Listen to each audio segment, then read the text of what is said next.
సోదరి సోదరులకందరికీ కూడా నమస్కారం. ఈరోజు భువనగిరి జిల్లా CI2 సమావేశం ఇక్కడ జరిగింది. ఈ సందర్భంగా రాష్ట్ర ప్రభుత్వానికి విజ్ఞప్తి చేస్తూ ఒక తీర్మానం కూడా చేశారు. ముఖ్యంగా కనీస వేతనాల సమస్యపైన తెలంగాణ రాష్ట్రంలోని కార్మికులు తీవ్ర ఆందోళన చెందుతా ఉన్నారు.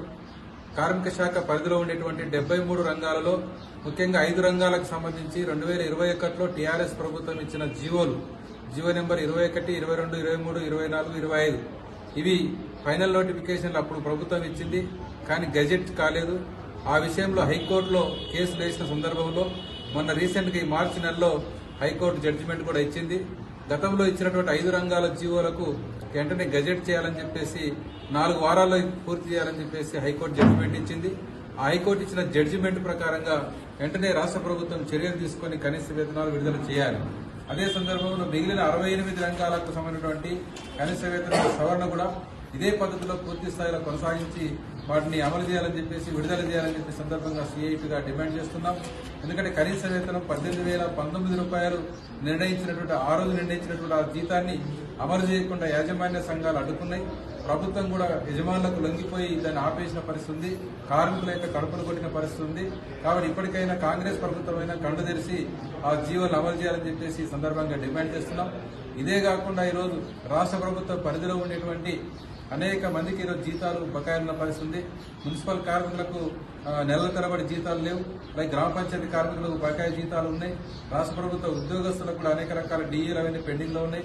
కాంట్రాక్ట్ అవుట్ సోర్సింగ్ ఉద్యోగులకు కూడా సకాలంలో జీతాలు చెల్లించలేని పరిస్థితి ఉంది. కాబట్టి స్టేట్ గవర్నమెంట్ పరిధిలో ఉండేటువంటి వాళ్ళందరూ కూడా కనీస వేతనాలను సవరించాలి, అట్లాగే జీతాలు పెంచాలి, బకాయి జీతాలు ఇవ్వాలని చెప్పేసి డిమాండ్ చేస్తూ ఉన్నాం.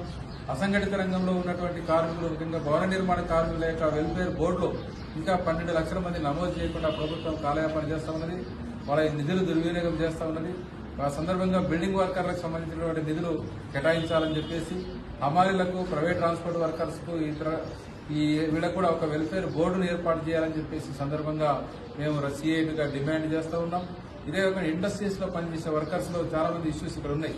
ఈరోజు ప్రతిష్ట కంపెనీలో పనిచేసే కార్మికులకు అన్యాయంగా మేనేజ్మెంట్ తొలగిస్తే గత 4 సంవత్సరాలుగా వాళ్ళని మళ్ళీ విధుల్లో తీసుకోకుండా ఈరోజు ఇబ్బందులు పెడుతున్న పరిస్థితి ఈరోజు ఉన్నటువంటి సమస్య ఉంది. అలాగే యూనియన్లు పెట్టుకున్నందుకు తొలగిస్తున్నటువంటి పరిస్థితి ఉంది.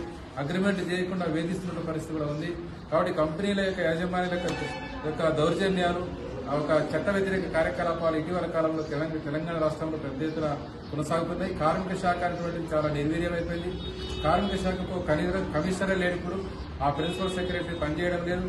ఈ శాఖకు మంత్రి లేడు, అధికారులు లేరు. అందరు డిప్యుటేషన్ల మీద ఉన్నటువంటి ఆఫీసర్లతో ఏ పనులు కాకుండా కార్మికులు ఇబ్బంది పడుతున్న పరిస్థితుల్లో మరి ముఖ్యమంత్రి గారి పరిధిలో ఉండే శాఖలోనే ఇంత అన్యాయమైన పరిస్థితి కొనసాగుతుంది. కాబట్టి ఈ సందర్భంగా CI2 రాష్ట్ర కమిటీ, జిల్లా కమిటీలుగా డిమాండ్ చేసినటువంటి కార్మిక శాఖని బలోపేతం చేయాలి, కనీస వేతనాలు పెంచాలి, అలాగే ప్రభుత్వ శాఖలో ఉన్నటువంటి ఉద్యోగాలు ఇవ్వాలి, అది జీతభత్యాలు పెంచాలి, బకాయి జీతాలు ఇవ్వాలి. ఒకవేళ ఇవ్వకపోతే మాత్రం ఈ బడ్జెట్ సమావేశాల సందర్భంగా రాష్ట్ర ప్రభుత్వం యొక్క చర్యలకు నిరసనగా పెద్ద ఎత్తున పోరాటాలు, ఉద్యమాలు, ధర్నాలు చేస్తామని చెప్పి హెచ్చరిక చేస్తున్నాం.